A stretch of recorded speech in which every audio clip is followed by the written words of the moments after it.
Hello, Night Nation. Trey Strelko here. Welcome to the Sons of UCF Live. 63 days until UCF kicks off the 2021 season. We're talking running backs.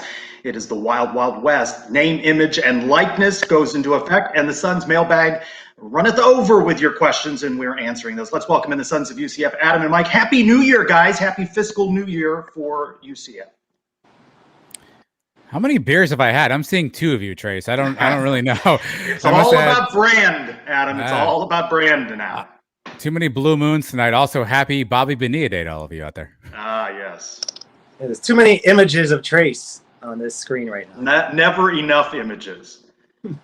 This is my cutout that was at UCF football practice. I picked it up the other day, heading back from a business meeting, and I thought it would make for a good decor item on name, image, and likeness. All about brand today. So how about that, though? July 1, the beginning of the fiscal new year for UCF. When you think about it, we had 5 AAC trophies, 10 All-Americans, 9 postseason appearances, and, of course, beat the Cows 5th straight year in the war on I-4. Not too bad considering all of the impacts of COVID.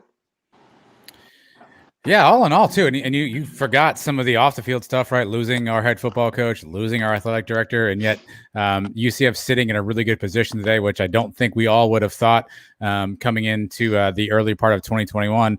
And obviously coming off of a COVID-impacted year to see where UCF's at. And it's probably one of those for the record books, I guess.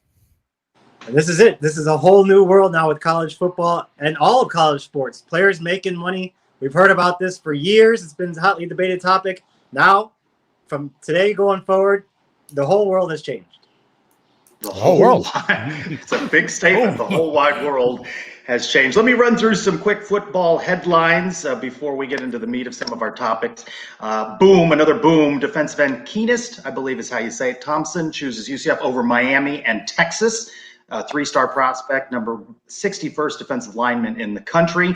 I checked today on the the 24/7 composite rankings. UCF was 48th yesterday, 51st today, Cincinnati 28th, Tennessee 48th, our friends over in Lincoln, Nebraska 50th. Of course, all of this still very early. We talked about the line in the UCF Boise State game last week. It had been 5, it's down to 3.5. So it's tightening. 63 days away. Saw that the Nicholson Fieldhouse turf is being ripped up. I like the fans, by the way, who say that they should sell off pieces of that. Do you think that has been cleaned in 17 years? I imagine that there's a lot of nonsense on that turf that I don't think anybody would want.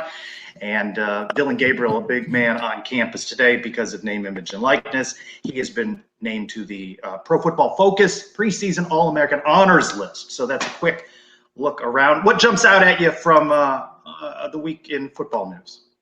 How did we go down against Boise? Did they have a good week of practice or something and we don't know about it? How did we lose 2 points from the spread there? That's I guess that's number one. And number two, did we get worse in recruiting? Did somebody not do enough bench presses yesterday and they lost a half a star? How does that work out?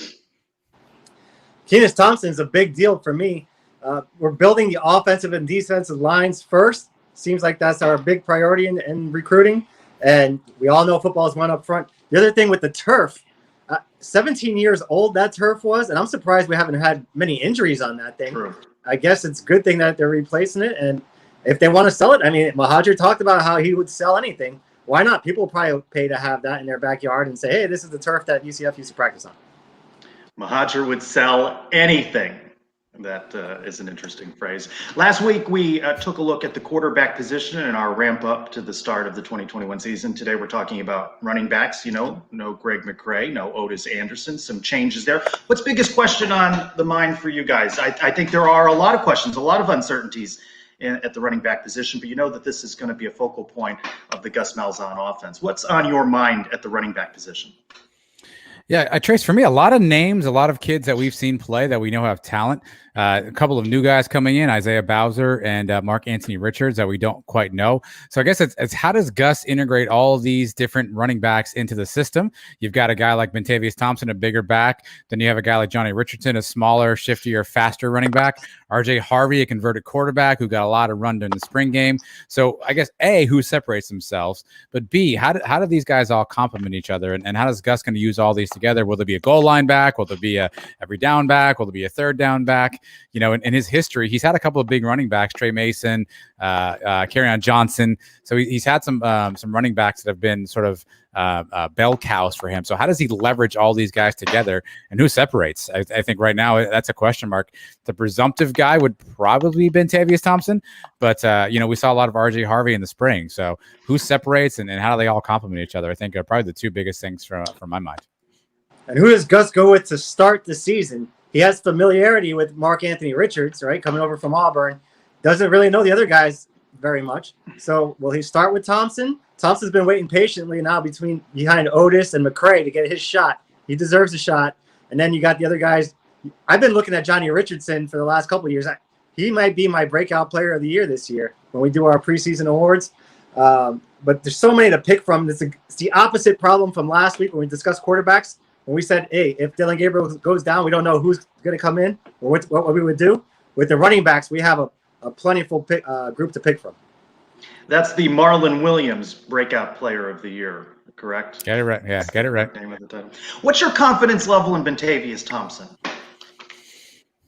1 to 5, 5 being most confident. I go 3.5. I mean, I think we saw him play a bunch. So the last year, I think, is a tough year. I think he 73 carries, 300 yards last year, 5 touchdowns. Not his biggest, his best year.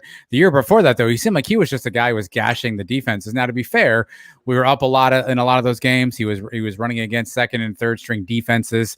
So it was at the cause of some of the bigger running lanes he had. I mean, he's a guy when he's moving, he's fast, he's quick, he's big. So I feel like he's got all the skills. It's just it's a tough thing to give him a 4 or a 5 because we just haven't seen him put it all together. He was hurt during the spring. I don't think it was announced, but there was pictures immediately after the spring game of him in a wrist cast of some sort. So arm, wrist, whatever the injury was. So was he fully healthy? So I go 3.5 because I've seen glimpses, but I don't know what those glimpses mean just in the context of the games. And he didn't have to kind of carry the load for a large portion of the games. I'm going to need to see a little bit more out of him. And another thing to keep in mind with Gus's offense, maybe more of a pro style, which one of these guys can pick up the blitz the best? Which one of these guys can block the best? Which one of these guys can catch the ball out of the backfield the best on screen passes, things like that? I think whoever brings the total package is going to be the guy that gets the most snaps. I think RJ Harvey is an interesting player in the mix, right? Former quarterback. We saw what he did in the spring game. I think it gives him some options there. Is there a 1,000-yard running back in this group? Maybe on talent, sure. But I don't think that's going to happen just because of how many guys we have. I think the way that Gus is going to spread the ball around, I don't know that somebody gets to that 1,000-yard mark. Is there a talent to have a 1,000-yard rusher in this team? Probably. I think Mark Anthony Richards is a really intriguing prospect because he barely played it all at Auburn. Let me check this real quick. 20 carries in his one season at Auburn. So we don't know much about him. Obviously, he was highly rated out of high school. You know, does he have the bodies? He has the maturities. He had enough football under his belt. So I think there's enough talent from an intriguing perspective on this list. I just don't know that we have somebody who will get the ball that much to get them over that 1,000-yard mark. Yeah, think about all the great running backs we had the last few years with Killins and Otis and McCray. I think McCray was the only one to get over 1,000 yards in the season just because of the way they split up all the carries. And that was in 2018. Last year, no running backs with over 1,000. And in 2019, I don't believe we had one either. I think it's going to be an interesting battle when preseason camp begins. Not too far away, right? It's July 1st, so a month or so away before they open preseason camp. It's going to be an interesting battle at the running back position. As you said, Mike, you wonder about the depth or the options at quarterback, but you feel pretty good that there are options at running back. On our next show, we'll take a look at wide receivers and tight ends. Perhaps there will be a Marlon Williams-style breakout player amongst that group. Of course, we opened up a little bit on name, image, and likeness. The big story today, we've seen it coming. The NCAA doing nothing all these years, hoping that they could kick the can down the road, but it went into full effect today. I asked the big question this week, what do you think of it? Do you like it? Yes or no? Yes, 75% of respondents, 25% said no. Our friend Ron Johnson on the first Knights team in 1979 at UCF 17RJ said it's going to be horrible in many ways that people have never thought of. And our friend Brian W. Peterson, I like it as long as it doesn't give the so-called blue bloods another leg up over programs like UCF. The last thing we need is another divide between the Power Five and the G5. So I think it's It's pretty interesting. You know, as soon as midnight hit, you started seeing guys peddling sweet tea and fireworks and cameo voices, voiceovers and things like that. You're going to see guys and women in the sports doing camps, one-on-one camps, all sorts of things. I think the macro is a positive, Trace, right? Obviously, you have kids, you have athletes who are able to and who are doing their level best. They're quasi professionals. Having the ability to earn off of that, I think, is obviously a good thing holistically. But with everything like this, there are going to be unintended consequences, and that doesn't mean that the good doesn't outweigh the bad. But there are going to be consequences. There are going to be things that are going to come up. There's going to be NCAA violations. There are going to be teammates who are jealous of one another. There's going to be a kid who maybe is more concerned about his or her endorsement stuff and some of that stuff and the team stuff. Those are all things that are going to happen. I think in the larger scale, does the good outweigh the bad? Probably, but there's going to be some stickiness, and I think we all have to just understand that. We all have to know that going in. I think you're going to see that initial surge like you saw last night. Everyone's on Yoke doing the video game stuff where you can play video games with them and pay them. You saw De'Ara King clean up with 3 or 4 deals last night. Obviously, we're going to talk a little bit about Dillon Gabriel in a second. You saw Dreamfield out there now with ambassadors. So I think you're going to see these kind of things. I just wonder how much the market can bear all of this out and how long that'll be. I think ultimately, is it the right thing, a positive thing? Sure. But I think fans have to brace. There will be unintended consequences. I don't think it'll be every day, but there's going to be things that come up that may get in the way. And you have to, as a fan, decide, are you going to be okay with that? And that's probably where some of the 25% comes from. Yeah, hopefully none of those bad things happen here at UCF. If it happens to some of the cows, so be it. But it's going to happen. It's going to happen at some point somewhere over college football. But to me, the good thing is these kids, they're able to make some spare money on things they couldn't do before. They couldn't have any kind of jobs. Now, if a kid knows how to play guitar, he can have a gig at Night Lights or whatever, one of the bar around campus, play the guitar for a couple hours, make a few extra bucks. Anything. You can make money doing anything now. Your time is worth money, and these kids are able to do it. They should be able to. So one thing that I'm thinking maybe a positive, everybody's talking about Dillon Gabriel being able to leave early after this year. Why would guys want to leave early? If they're going to be able to make a lot of money in college, if you're talking about big time players, some of these big superstar quarterbacks may be able to make $1 million, a couple $1 million playing in college, stick around an extra year. What's the rush? I don't know that they can make that much money with apparel and the like, but UCF held an impromptu press conference today with Kalia Davis, Sam Jackson, and the aforementioned Dillon Gabriel, who showed up at the podium in his new DG brand clothing. And he says that, he's turned this over to family and friends running it. He's focused on football, but he sees a lot of upside potential with the brand. For sure. But, my main focus, obviously is football, but also to be, myself and, be, whatever I can do to keep this brand going. That's my main focus. And, whatever things do come, I'll let, my family handle that, and we'll figure, what makes sense the most. But like I said, anything happen as of now, and we'll see what happens. There are a lot of things that could happen. Does it become a locker room distraction is another interesting question. When you have a superstar like Dillon Gabriel able to benefit, not everyone on that roster is going to have those same opportunities. Does that create some division? And I think it's funny, all these years later when we covered Donald DeLahaye, right? He sort of vindicated on this July 1st across the country. If he had those opportunities then, he would have made some money off of his brand at that time as a student athlete. Yeah, listen, when you're talking about young kids, Trace, there's going to be some jealousy. That's just going to happen, right? But I think if you're a good team and if you're a good player, if you're there for your teammates, I think everyone's going to be excited about it. When it relates to DG, you saw, I think Jalen Robinson, you saw Titus. They were involved too. Their teammates, their friends. So you can see guys already supporting that kind of stuff. I think if you're a genuine teammate, I think kids are smart enough to kind of see through who's here to play ball, who's here to be part of the team, and who's here just for themselves. Obviously, Dillon doesn't strike me as that kind of guy at all. And I think, sure, there's going to be someone probably behind someone's back says something here and there because these are 18-year-old kids, right? These are 18, 19-year-old, 20-year-old kids. I don't think the majority of guys are going to have that issue, but I'm sure it'll come up from time to time. I don't think you'll have that with UCF. It seems like that's a close team. And it seems like these guys have built that bond. And I think that's what's interesting is these guys have all been together 2, 3, 4 years now. So they know each other, they're friends, they have, they have relationships. But the future classes, when freshmen are coming in who haven't done anything and they're trying to get deals and they're trying to be about their brand, I think that's where you hurt something.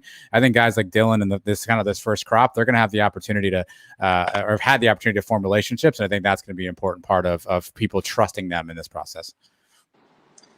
Yeah, that's right. This UCF has prided itself on being a family, the Ohana, now for the last couple of years. It shouldn't be a problem this year, like Adam's saying, but who knows, in the future, anything is possible.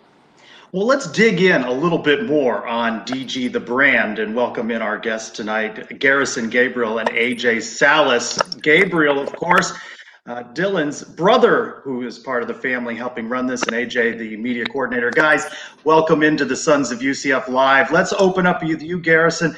Take us behind the scenes a little bit. How did this get started? Dylan referred to it a little bit during the press conference today, that when this was going to become a law, you all started talking about it. But what was the genesis of the idea and the branding? Yeah, first off, thanks for having us, and that's a really great question. The story really started off as an idea. Dylan had this vision to be able to really start a brand that was going to make some long-term impact, not only in the football world, but also just in general. And so that's really where the idea came up. It was during COVID when we had a lot of time to kind of sit back and just, think. And yeah, it's really where the idea came from. It's just, kind of an off the couch idea. He's a creative, he's really entrepreneurial. And so his mindset behind all of this was to be able to create a platform for himself to connect and build relationships with people long term. And AJ, for you, what does the brand mean? To me, the brand means it's just greatness, really. I mean, I think every single one of our team members are all committed to our role, and I think we all bring out the best in each other. So even the brand meaning dedicated to greatness, I feel like we're all dedicated to push Garrison and Dylan's vision forward. And I mean, really, it's just we want to give the image and tell people, like, we want them to be dedicated to greatness as we are to this brand, as Dylan to football, as we are to be even better people. We just want that to be the message for the brand. Guys, obviously we know that a lot of the merch will drop on July 4th, the launch day, if you will. I know Dylan referred to it today as Independence, I think was kind of the phrasing, right? How did this all come together? How about talk about the merch for a second? How did the design come together? How'd you guys pick the products? What was the process for creatively coming up with the merchandise that's going to be out on July 4th? Yeah, I can kind of take that one. So our first drop of merch was really just created by Dylan, myself, and another one of his friends that actually lives in California. And so we just wanted to create product and merch that was simple and that a lot of people would wear. Dylan is really into streetwear and just stuff that's extremely comfortable. So a lot of the stuff you'll see is accessories that Dylan wears on a day-to-day basis, stuff like dad hats, fanny packs. We have our baseball jersey or basketball jersey. So for him, it's just really merch that he'd wear and that he'd want to see other people wearing as well. I noticed there's an air freshener in there. I didn't see a description. What does the air freshener actually smell like? Does it smell like Dylan? Ocean. Actually, the scent is called Ocean. and how would you describe, like, what does it smell like? The ocean. It has a fresh smell. Ocean It actually smells really good. It's hard to describe, but it's just like very fresh, outdoorsy. But it's honestly a really nice air freshener. It's like the breeze you get when you step into Hawaii right off the plane. And so for us, it's definitely what we were trying to incorporate as well. Just even within something as simple as an air freshener is really something that would represent bits of our hometown back in Hawaii. Besides the apparel, is he doing other things through this website, kind of like the meet and greets or anything like that? I don't think that's top of mind for him. I wouldn't say it's something he'd totally count out. But for now, I think he really wants to focus on the relationships he's built with, certain businesses and organizations. I would say that, meet and greets is definitely an option, but not something he's exploring right now. I think that he's very focused on football. That's the most important. The better he plays on the field, the more successful and, the more successful the brand will be. And so first off, I just wanted to focus on that. And yeah. UCF went viral during the spring game with the hashtags and the Instagram handles on the back of jerseys. What has it been like to work with UCF? They seem to have embraced name, image, and likeness. Yeah. Coach Gus has been, very integral in this process, really just, motivating Dylan to take advantage of these opportunities. And I just feel like, UCF in general has really pushed for name, image, and likeness. And I think that it's just great for, athletes in general, in all aspects of UCF, not just football, to be able to benefit off of themselves and their name. Obviously, this whole thing is new, right? It's the first day this is coming out. And as you were kind of leading up to the launch, how much research did you guys have to do on what you could do, what you couldn't do, what was allowed, what wasn't allowed? How fluid was that, trying to figure out what exactly this could even be once this law came into effect? 100%. It was definitely, a tipping There was a scale. lot of ups and downs, especially when the NIL rule kind of got put on the back burner, and then all of a sudden, a couple of days, they were like, okay, we're still going to stick to July 1st. So, I mean, we just kept high hopes through everything, and we kind of just prepared for this date to go, and thankfully, it played our way. Obviously, with the website opening today, you said you're not putting anything on sale until July 4th. Have you been able to track the traffic on the site today? Have you gotten any feedback on what's been going on for today?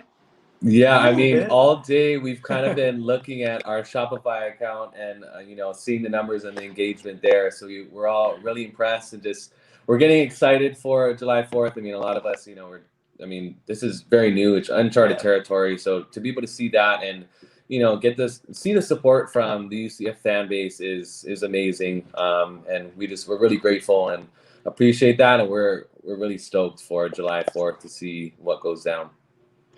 On our poll, 3/4 of the people say they support this, but it has been a controversial topic. A lot of people don't want to see amateur athletes, college students morph into pros that are getting salaries and paydays. How do you respond to criticism like that when you hear folks concerned that they're not those amateur athletes that we cheer on Saturdays anymore? I mean, we just let them talk. I mean, really. I mean, we're confident in everything we're doing. We're confident in Dylan putting football first before anything. And we just let the people talk. And I mean, we just keep a thick skin. Really, there's really nothing more to it. Obviously, being uncharted territory, were there other brands that you guys looked up to, other athletes that you guys kind of drew inspiration from as you were kind of planning some of this stuff out? Not really. Dylan is such a unique being in the way he thinks and the way he creates. So I really think he took this brand and really created something that was unique to him and his values. So I don't really think we were looking at any other brand, but we were just really looking at ourselves, and we wanted to create something that was going to really represent Dylan on and off the field. I think that was, of utmost importance. There's another DG on the UCF campus who plays basketball, Darren Green. Is there any thoughts maybe eventually expanding this brand, including other athletes under the Dylan Gabriel umbrella? I'm sure later down the road, we would maybe be open to it. But as of right now, we're just focused on everything we have going right now with Dylan and the apparel. You were talking about that you tune out negativity, and there's a good bit of it on Twitter and social media, and some fans reacting today. What is it going to mean? Are the student athletes, Dylan, going to charge us for autographs? And I know that's something that's been important to him to say for kids and the like. That's not something that he feels is a part of his brand. Yeah, I think that's totally separate from his brand. I think, his brand is also something, is also a platform where he's able to give back. So I don't foresee him, charging to sign, little kids, helmets, footballs, whatever it is, even after the games. I just think that's something he did even before name, image, and likeness was passed, and he just enjoyed, seeing the smiles on these kids' faces. And so I don't foresee him ever, wanting to do that. I think that he's really created an awesome platform for himself to be able to create relationships with people, and also, gratefully be able to benefit off of his name, image, and likeness. All right, so July 4, the site opens, right? You're going to have merch drop on July 4 for sale. How is the process going to work? Will you have drops continuously throughout the year? Will you kind of announce things? It's kind of take us behind the scenes in terms of when people can get stuff, how they get stuff, how that's going to work.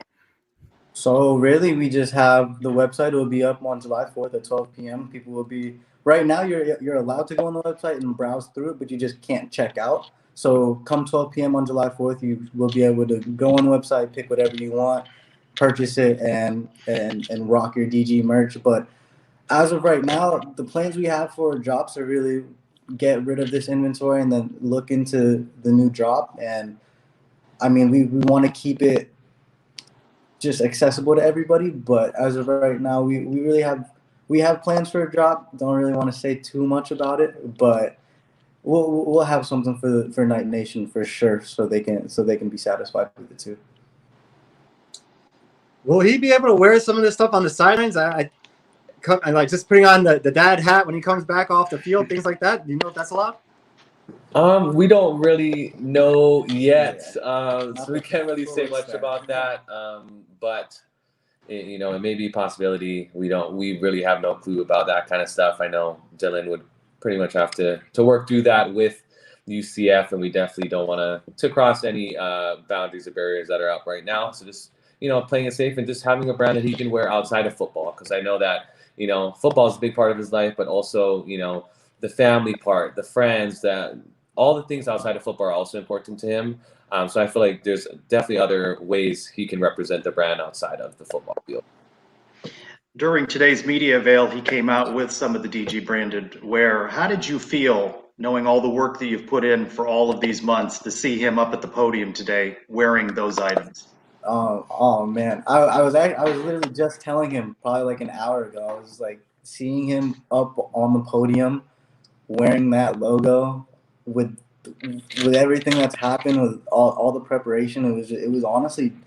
It honestly just didn't feel real. Knowing how much work that he himself has put in for this specific day, and to see it finally happen for him, I'm honestly just really proud of him, and I'm super happy, and I can't wait to see what else he can do with it.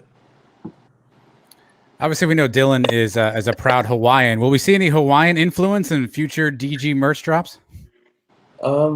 Potentially, yes. I mean, Hawaii is a big part of who we are, and our family and friends are all still back there. And it's definitely been a huge part of his, growth and just journey in itself. So I would say yes, you will see some Hawaiian culture, represented in our clothing. That's for sure. Guys, I think the thing that sells the most is winning. Give us a prediction on this season. We're winning every single game. Where's Dylan taking us this year? I'm not going to leave any predictions. I just know it's going to be a good one. Yeah. I don't think, a loss isn't even in our mind, at least for me, being his brother, and, having watched him since freshman year, moving to Orlando, I think that this is the year. I think we have the talent and the tools, and I think he's in a really great headspace mentally, and I think that's most important. And so I'm really looking forward to, having all the fans in the stand back, and just having experience under his belt, I think will help. And so we're definitely wishing for the best. But yeah, for me, just being brother, no loss in my mind, at least. Underdog Heisman contender? My opinion is biased. Yeah, exactly. Sure. I've seen him put in the work every single day, night out, day in, day in. Like, he's one of the hardest working kids I've ever met in my life. So to say an underdog Heisman contender, you could say whatever, but I just know the kid can flat out play, and whatever happens, he'll be rewarded with it. All right, final question. When you start to tally sales, do you sell more merchandise in Florida or Hawaii? Oh, man. I honestly think Florida. Night Nation is Night ridiculous. Nation is ridiculous. These people are, so great, and they've been a huge support to my brother on and off the field. So yeah, I would say definitely Florida, but Hawaii might be right behind there. So that'll be exciting to see for sure. You're going to have to let me know who's third when you get some of your We'll definitely sales let you know. tallies. DGThebrand.com goes live on the 4th of July. We thank you guys. We wish you luck with this new venture. Thank you guys Thanks so much. Take All right, care. thanks for joining us. All right, some interesting stuff there. They seem to be figuring it out as they go along, and the rules are not quite so clear. You're seeing today LSU says that you'll be able to use their logo in merchandise. DG released a teaser video earlier in the day, and it featured UCF imagery. Will that be permitted going forward? Just some interesting things. Adam, the unintended consequences are all over the place. What's a booster? What's inappropriate contact now? And my question is, how much money are the Sons of UCF ponying up to have, the long snapper or someone do some drop for you? Yeah, we're more backup tight ends, Trace. But I mean, first off, do they have it all figured out? Probably not, right? Does anybody have it all figured out? No. But I think you got to applaud these guys, right? They're trying something, right? I mean, I think that's part of the fun of life. Sometimes you take a risk and you do something. Maybe you don't know how you're doing it. You figure it out as you go. Hell, that's how Mike and I figured this podcast out, and we were 40-year-old men. So, you applaud them. You wish them the best. Do they have it all figured out? Probably not. Are there going to be pitfalls along the way? But I think it's a great growth opportunity, a great learning opportunity. And listen, a lot of guys are opting to do certain things. They're just signing deals with companies. They're going on websites. And I'd almost say that's the easier path, but it's obviously a more structured path. So you got to tip your hat to these guys of trying something different and putting themselves out there. If it'll work, who knows? But I tip my hat to them for giving it a try. At least they're putting some skin in the game, which is always kind of a good thing to learn in life. I was asking Adam earlier today, who should we pay to come on the show? We haven't even gotten paid ourselves for doing this. We've been doing it for over 3 years. So I think maybe once we start making a couple bucks, maybe we can afford to pay one of these guys. I don't know what it would cost to have them on. But, hey, everybody's learning together. These guys are learning, and hopefully they can build on this process from today. Today's only day one. Let's see where they go. I'm sure they had plenty of people interested in buying their stuff today. So I'm interested to see where it goes from here. Well, this is a good segue because I'm pleased to announce that custom walk and talks are available. If you reach out to me on Twitter @SignPez, I will do a personal greeting for you. And if you're local, I'm happy to walk around in your yard. I feel like we had this idea for you like months ago, Trace, where we told you should start doing this. I didn't see a Sons of UCF percentage here. We're gonna have to get like Morgan and Morgan on the case. I don't know what's going on here. It's good stuff. Let's before we open the mailbag, where we've got some more NIL questions, some interesting men's basketball news today. John Rothstein reporting, later you saw it on social media, Darius Perry returning to men's basketball, withdrawing from the 2021 NBA draft. And Rothstein's prediction of the starting five for the 21-22 season includes, pretty good list here, Darius Perry, Darren Green Jr., Brandon Mahan, Isaiah Adams, and the new guy with the long name, Chik Mbake Diong. And Rothstein calls UCF a possible sleeper team here. And that didn't even include CJ Walker. Late before we came on the show, he releasing some information about branding on social media, which may give you an indication that he'll be back as well at UCF. I like this team on paper. Again, Johnny and the team have never had a hard time getting talent. Getting them all on the court at the same time with all of the limbs working the way they're supposed to has always been a bit of the challenge at UCF. With the groups you named, there's certainly talent on the team. We know the American Conference is a deep basketball conference. I think that gets overlooked. We always just assume we're going to run through, but we saw there's some quality basketball teams in the American. You would think with those names, with all the working limbs that they have and good coaching, we should have an opportunity to compete this year. But we've been snake bitten before, so I don't want to put the cart before the horse. I think that's how that works. I don't want carts and horses together. I feel like Rothstein's been saying this about us for the last couple of seasons, and it just hasn't come together yet. And for the reasons Adam just mentioned, mostly injuries. But let's see. Hopefully, we can put it all together this year. We see the talent. These kids are good. Isaiah Adams showed a lot this year. Darren Green, I think, took a little step back this year. If he gets back to the form that he was the year before, shooting a little better, and they put all these guys together at the same time, we have a shot to be in the top half of this conference. Rothstein's a must follow on Twitter. I'm waiting for him to say at UCF Mike 1 says Dawkins on the hot seat if he doesn't get off to a good start. I'm waiting for that sourcing there. Well, we've been talking about NIL throughout the show, and let's open the mailbag. And we're going to continue this theme of a live guest. It's a lady I met out at Burger U a couple of weeks ago in that celebration for Lynn Cheek.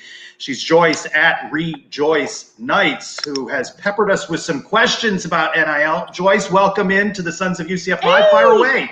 What's on your mind? I thought your questions were great. You saw all sorts of red flags. Oh, absolutely. I think we've just opened a can of worms, and it's going to be interesting to see how big of a fish these athletes can catch. But really, I just am concerned about what the guidelines are for these players. You know, how much can a player make? And what does that do in the locker room? Is there going to be any jealousy amongst players? And then what happens when you get, family members involved? You're going to have your mother's best friend's uncle that owns a business and, hey, son, we need you to endorse this. And another major concern I have, too, is that this is supposed to be a time for athletes to, make money outside of the university. However, all of their contracts are going to have to be reviewed through the university. So, what happens when there's a contract for an athlete that goes against what may be considered ethical, unethical, or conflicts with some contracts that UCF may already have in place? Adam, she's got good questions. Yeah, a lot to unpack there. I think that's the unintended consequences that I was kind of talking about earlier, right? I think there's so much unknown. And here's the problem, Joyce, is if we're going to rely on the NCAA to help us figure this out, we are in a heap of trouble because clearly they haven't really been an organization that has been good at providing structure and clear definitions and been consistent with these things. So I think there's a valid concerns. I think the thing you brought up is interesting. And I always think about from a recruiting perspective, right? If a school is going to be a little bit more liberal with their contracts versus a school that'll be a little bit more conservative and won't let, the athletes do certain things, is that a recruiting advantage? The reality is right now, there are probably hundreds of compliance coordinators across the country who have probably never sweat more than they have today. I think we're going to figure this out as we go. There's going to be things that are going to happen. And that's why I can understand if 25% of the audience says they're concerned about this. There's going to be things that happen.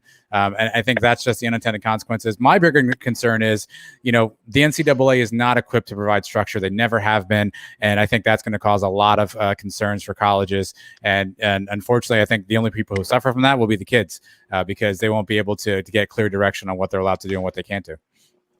I think if we are honest with ourselves, this has been going on forever in college football. Kids have been getting paid for as long as I've known. And now it's just all on the books. And now it's going to have to be legal. And it's going to have to be a paper trail for everything that gets done. So I think maybe it might actually clean things up around college football. Maybe even make it more of a level playing field. Not that everybody can get into the game. I think there's an assumption that it will all be above boards, even in this structure, though, right? You're assuming that they're going to have that paper trail. Joyce, do you see any upsides to this? Is there anything about it that you do like? Did we lose Joyce? I think Joyce, yeah, she was so upset about Mike's answer that she had enough. Yeah, she's all right. At Rejoice Nights, I was going to pepper her with a question, but I think she has good questions, and she's been pretty vocal about that this week on social media. Joyce, we appreciate you hopping on. We've got quite a few questions, some that I carried over that we couldn't get to last week.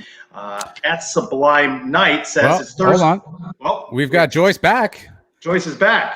Let's get Joyce back here. She's back. Joyce, you're back. We thought you didn't like our answers. It's the Rejoice. Rejoice is rejoined.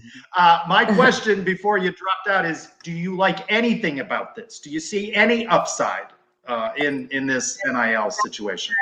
Kenzie Milton and Derek King are equity partners in Dreamfield, looking to help these athletes promote themselves. What a fantastic, way for these guys to get ahead of everything and, be on the back end of this stuff as well as on the front end. So I think it's going to be really interesting to see how entrepreneurial, these athletes can be. And you're going to have agents to help them funnel through all this stuff, attorneys. there's just the fact that there's no guidelines right now is just really concerning. Basically the only guideline they have is a booster can't say, hey, come and play for this school and I'll give you a contract for $10,000 to do an autograph session. Really, that's the only thing you can't do. Let me ask you Sublime_Knight's question, and we'll go around the horn on this one. He's asking, say you're back in school and you're asked to promote something for $500. Is there a product or service you're turning down, or no questions asked, you're taking $500 to promote something? I don't think 500 is enough. You say that now, I think but if you were a college student, business owner, if I was a college student, I would want more because that's my brand out there. I'm setting the bar on what my value is. So I'm saying for $500, you can buy my brand and I'll promote your business. To me, I want more than that. What is the Rejoice Knights air freshener scent? Say that one more time. Earlier, the DG brand folks were talking about the air freshener, that it has a scent of ocean with that DG brand on it. What would be your scent if you came out with a line of air fresheners at Rejoice Knights? I would be fresh roasted garlic. It's unique and you can't find it and you love it or you hate it. Well, we're going to leave that right there. Joyce, we loved you hopping on. We loved you rejoining. We wouldn't have learned that. And if you see Dylan come out with a garlic scented, you know that his brand, borrowed the idea from you. At Rejoice Knights. Joyce, thanks for hopping on. We appreciate your support of the Sons of UCF. Absolutely. Thanks for having me, guys. Have a safe and happy July 4th holiday. You as well. Thanks, Joyce. All right. Was there anything you're turning down, guys? $500. Now, I think, by the way, Joyce is looking at that through the prism of not being in college. I think you think differently. I think there were quite a few college students who donated plasma. I have a friend who donated plasma for his keg money that he needed that night and then promptly passed out at that party. So a little drained. So I think there are things that you do when you're 21 years old that prism of time there, you get a little wiser about what you're willing to do. Yeah, I think Mike's done a few donations in his time. But hey, am I a college athlete or am I just a regular student? If I'm an athlete, maybe that 500 isn't as much. If I'm a regular Joe Schmo student, you're going to give me $500 to throw your business out there on Twitter or something. If that existed back then, I guess would have been AOL Instant Messenger back when I was in school. I don't think there's many. MySpace page. I don't think MySpace page, Adam. There's many I would have turned down for $500. $500 is a lot of cash, especially when you're 18 and you have nothing. But I would caution these kids. The internet, everything lasts forever now in 2021. When we were in school, you could get away with doing something, maybe advertising for some company you're not that proud of, and maybe people would not know about it today. Today, you do that stuff lasts forever. I'd be careful what you put your name to. Let's continue on with the questions. This one's a holdover I couldn't get to last week. Ethan at PROFBUTTONS. What would make this year's recruiting class a disappointment? With transfers, is it already a success? Should we be a bit more willing to give Gus a year to calibrate, considering how late he is into walking into UCF? Yeah, I don't know what a disappointment would be, Trace. I guess it'd be hard to say that after a couple of months because I think you have to see how it plays out on the field. So I would need a year to assess the guys he brought in. I guess I would be disappointed, honestly, if we don't fill positions of need. If we don't get depth at some of the positions that we need, which we knew coming in, linebacker, D-tackle, cornerbacks, receivers, if we didn't fill the holes on our roster from a depth perspective, to me, that would be the biggest disappointment. Now, whether these kids pan out to be great players, serviceable players, who knows? But if we don't fill holes within the team with depth, that to me, that's a disappointment. He's talking about this season coming up, the guys that are already on the roster. There's nothing we can do about whatever's out there. Now, if the transfers that came over from these schools don't pan out, then that's a big disappointment. If he's talking about the future, then, we still have a lot of time to get even transfers for next year. At @facts_UCF asking, is this the year Dante Culpepper returns to campus? And I couldn't help when I read that think, boy, name, image, and likeness, he'd have scored in the late 90s, wouldn't he? I mean, he probably did score the late 90s, Trace. Listen, we have been, I've been trying to track Dante down for the better part of the entirety of our show. And we've gotten, semi close a few times, but obviously, if you've listened to us, you haven't heard Dante with us. So he's been elusive. I know he's got two young sons who were playing basketball in high school. I think he had a lot of things in his life.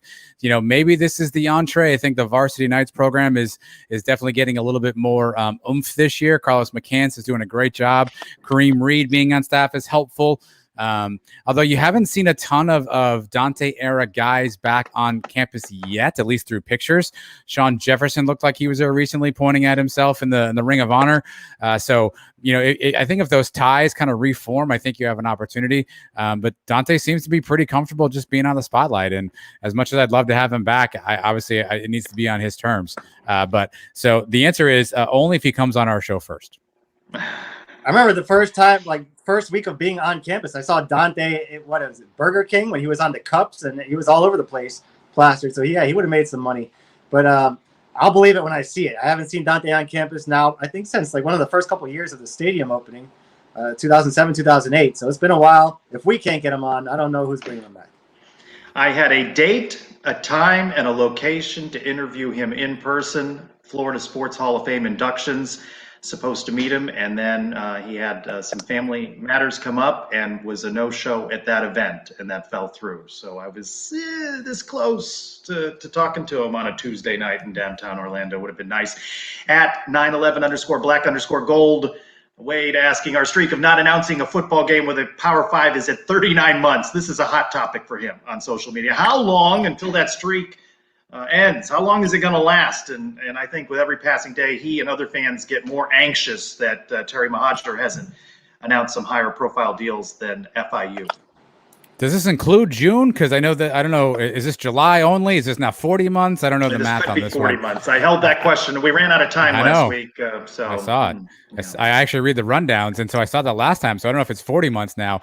I think it ends at 40.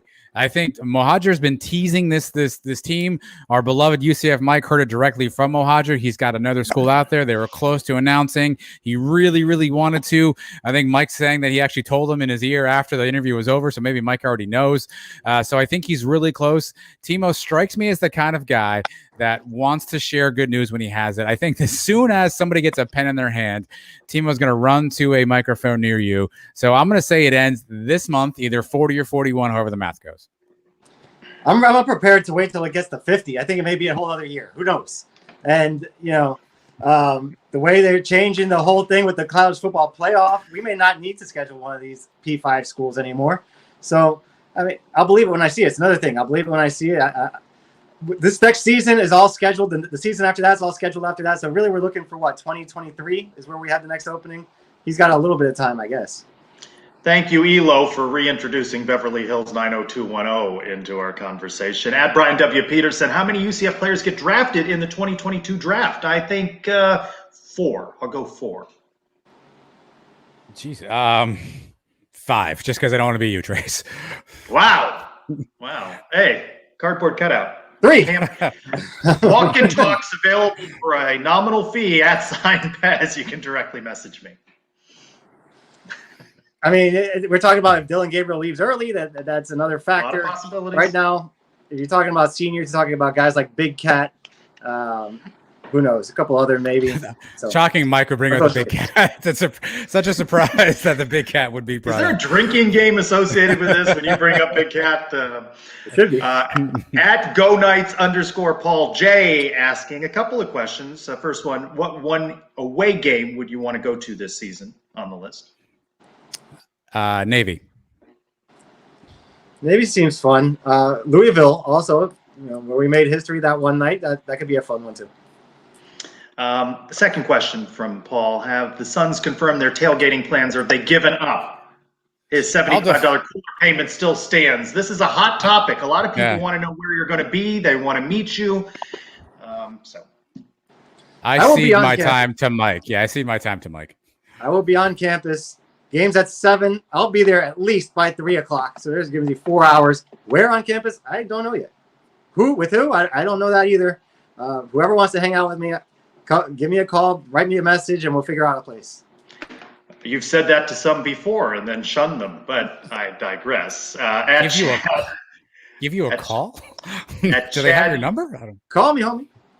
At Chad UCF, how many 4-stars will Gus get this cycle? 1. 8. Oh, 2. Do you want analysis after this? I'm sorry, I apologize. Do you want analysis other than numbers? I think there's a couple of kids that are a lot of the recruiting pundits feel strongly about that are considering UCF. I think one's announcing in the near future, and there's a crystal ball prediction in already for him. I think he's a 4-star guy, so I'm going to go with that one for sure. But after that, I think it's a crapshoot. I mean, obviously these are college kids making decisions, and like we say every week, until ink's on paper, what does it really mean? 4 stars before they commit, or 4-star after they commit? Because usually when they're 4-star and they commit to us, they drop down to 3. So, at 2 letters, 2 words, Robert, if you were casting a movie about UCF D1 FBS football history, with what movie characters would serve as the prototypes for each of the non-interim coaches? And he supplied some names. It's Gene McDowell. He's got Gene Hackman from Hoosiers, Mike Kruzik, Russell Crowe from Gladiator, George O'Leary, Jackie Gleason from Smokey and the Bandit, Scott Frost, Joe Pantoliano from The Matrix, and Josh Heupel. Is that how? Yeah, Heupel. Heupel. Hank Azaria from The Simpsons, the Simpsons movie. I like the person on the message board who was talking about the 17-year-old turf and all of the many things that have been on that. And in relation to Josh Heupel, it was donut powder. Probably fell from his mouth onto the practice field a time or two. I think that casting is brilliant from Robert. Yeah, it's tough to argue this. I mean, a couple of ones I would, off the top of my head, Scott Frost. I have the Shermanator from American Pie. I don't know why I feel like that's a good option. George O'Leary, I'm thinking Norm from Cheers. I don't really know why. I feel like maybe Norm's a good option. George Wendt, I think, was the guy's name. Malzahn, I like Kevin Costner as an option. Heupel, he has Chief Wiggum from The Simpsons. Tough to see that in a cartoon form. It's drawn into the movie as a cartoon. I haven't seen. Yeah, I don't know where I'd go there. I would maybe go. Man, see, this is tough because it's going to be insulting either way I do this. Nick Offerman, maybe as my option from We Are the Millers without the mustache. I don't know. Mike Kruzik, he has Russell Crowe. He's got to get somebody with some bigger guns than that. You got to give me like Stallone from Rocky IV. Prime Stallone on most steroids as possible. Scott Frost. You're insinuating Stallone on steroids, not Kruzik, correct? Did I hear that correctly? Sure. Joe Pantoliano, Scott Frost. I don't see that at all. That guy is not even close to being the size as Frost. Who's this guy? Jesse Plemons, I think, kind of looks like Scott. Yeah. So I'd maybe take him. I like the Costner as Malzahn. That seems like a good one. Yeah, I dropped one off there. Costner as Malzahn was the one I left off as Elliot Ness in The Untouchables. I think he's got a pretty good list there, and I like how people are creative about these questions. It is I who ask us anything, and then it leads to this sort of thing, which leads us to at Lonely Bee UCF with the commitment of TJ Bullard, many new celebrities, as you talked about on your show Monday, all the WWE universe. They're now becoming associated with UCF, which, by the way, that's just got to be a lot of star wattage for that sidelines coming up this season on games, right? You got to imagine some of these folks coming over and being on the sidelines. Who should get in the ring with me? I don't know how. Mike, you're pushing this. I'm in the celebrity boxing thing, and we've been running this narrative for a couple of weeks. The question: Who do you want in the ring with me? I thought it felt pretty good about Elo. Kicking his tail. Wow. You seem not to be running away from this. You're kind of pushing the idea yourself. I think you wanted. Well, if it's Elo, not if it's some from WWE or I got to see who you come up with here. It looks like Robert may be willing to be your tag team partner to go against Elo there. He wants to ban Elo.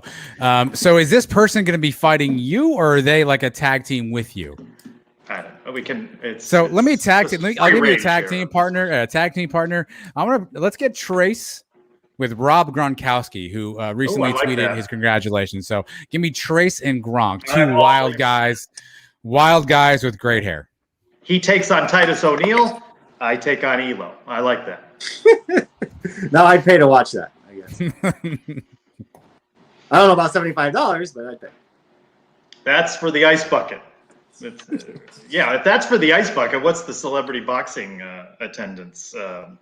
Depends on what the rest of the card looks like. I saw Libby getting in on there. She might be on the undercard somewhere against some Facebook. Was it sober Libby, or as it was last night on Twitter, drunk Libby was firing off on Twitter? All right, thank you everybody for your questions, much appreciated. We referenced Josh am I saying that right? How was it pronounced? He Upple.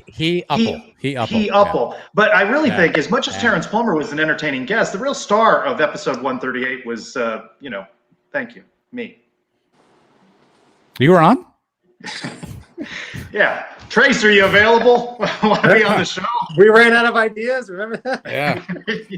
Yeah. Sometimes I take a nap during these things, and it's hard to tell. But I did not sleep during the Terrence Plummer portion of the interview because he was fantastic. First off, he told the story right off the top of the interview that made you want to vomit. Secondly, he did a George O'Leary impression that Mike is still laughing about. Like, I can literally hear Mike laughing in my sleep because he laughed so hard after the interview. And listen, I don't know if it was intended shade. I don't know if it was just a mispronunciation situation, but Josh Upple is going to live in infamy for the rest of time. So if those three things aren't reasons to stay alone, he also goes through the 2013 season and all the things the team went through that year, which obviously is one of the seminal years from UCF. And I thought it was interesting. The other comment he made, that Mark May of former ESPN fame said that Baylor would win 70-7, and he wrote that down in the notebook, and that's what he thought of it all week. So it's so cool to catch up with these guys because you rooted for them then, and you realize that they're such great guys on and off the field, and such great stories. And TP is definitely no exception. And again, if Josh Upple doesn't become a thing around here, then you guys are all doing it wrong.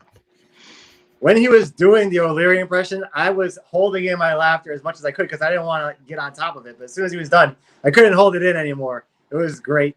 But Terrence Plummer is one of the all-time greatest linebackers we've had. He's right up there, top 5 probably. Defensive MVP in the Fiesta Bowl.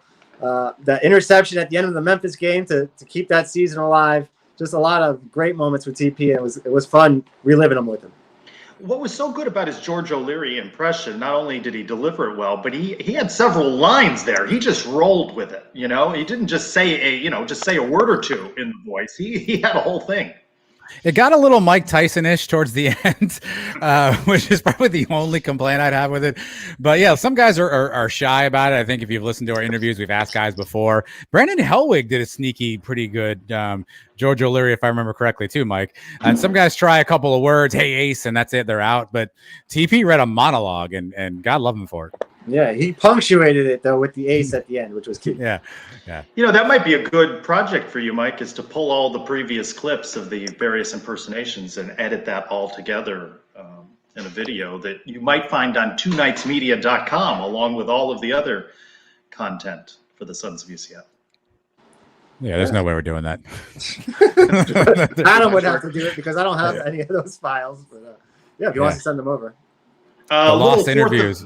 Little 4th of July trivia question. I know Mike has to know this. What is the most consumed beverage on the 4th of July across the United States of America?